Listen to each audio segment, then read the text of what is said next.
What if I told you that during the next economic collapse, your gold won't save you, but a pack of cigarettes and 3 cheap lighters could be worth more than a month's salary? By the conclusion of this video, you'll comprehend why a $1,000 investment in the appropriate practical goods and skills will preserve your family when $10,000 in gold bullion won't. Allow me to demonstrate the pattern, because this has occurred previously, multiple times across multiple countries, and the data communicates the identical story every single time. Many people died from lack of access to basic medications. But here's the revelation that changes everything. Selco recommends owning 1,000 BIC lighters rather than a fuel power generator. Let that sink in. A generator costs thousands. Why lighters? A generator makes noise, consumes fuel, requires maintenance, and attracts attention from those who might steal it. Lighters are silent, portable, distributed across multiple units, so losing some doesn't leave you without fire-starting capability, cheap to acquire now, and can be refilled. Small practical items addressing fundamental needs hold more reliable value than spectacular technological solutions vulnerable to theft or requiring scarce fuel. Selco had a large propane tank rigged to refill disposable BIC lighters. He traded filled lighters for food, candles, and other necessities. The insight is profound. A lighter provides fire for heating, cooking, and light. In a siege environment, these functions are non-negotiable.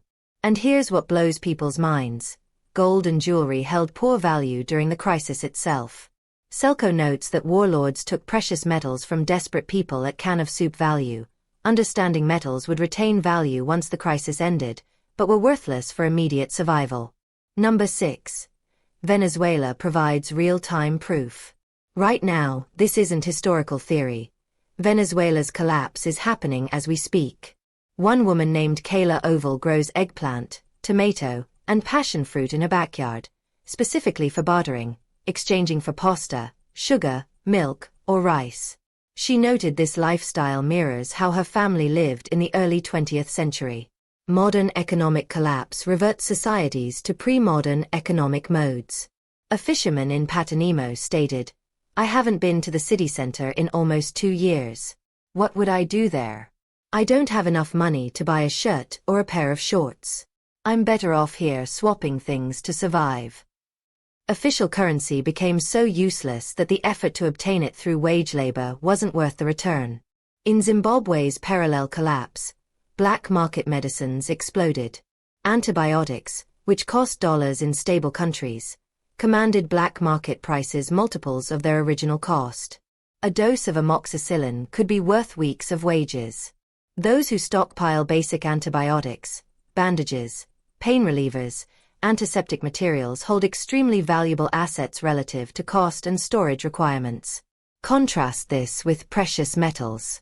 A person with a pound of silver couldn't use it to treat an infected wound, couldn't eat it, couldn't burn it for heat, but a bottle of antibiotics could literally be the difference between life and death.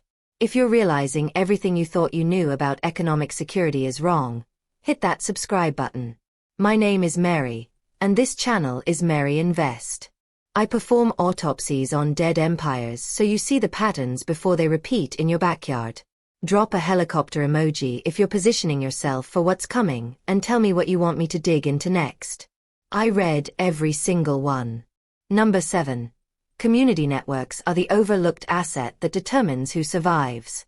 Meta-analytic studies across 148 studies with 308,849 participants found that individuals with stronger social relationships had a 50% increased likelihood of survival compared to those with weak social relationships. 50%. That effect size is comparable to quitting smoking and exceeds many established risk factors for mortality. Selco's account emphasizes this. He notes that almost all the trades were made in private arrangements after you got information about someone who had something that he wants to trade, and that the best situation was if you knew that person prior to the war, so you had already built trust from before. Trust-based relationships become economic infrastructure when formal systems collapse. One of you commented, "An Amish community that share and help each other. Community is one thing missing from many survival strategies." Exactly. Communities with established structures, neighborhood organizations, churches, mutual aid networks, coordinate response, pool resources, and provide support far more effectively than isolated households. In Venezuela, communities informally organized food sharing and barter networks that help distribute scarce resources. In Bosnia, communities organized around trusted leaders to manage security, allocate resources, and coordinate survival strategies. For contemporary preparedness, this means developing relationships with neighbors, participating in community organizations, and building trust-based networks should rank as high as stockpiling supplies. Social capital is survival capital.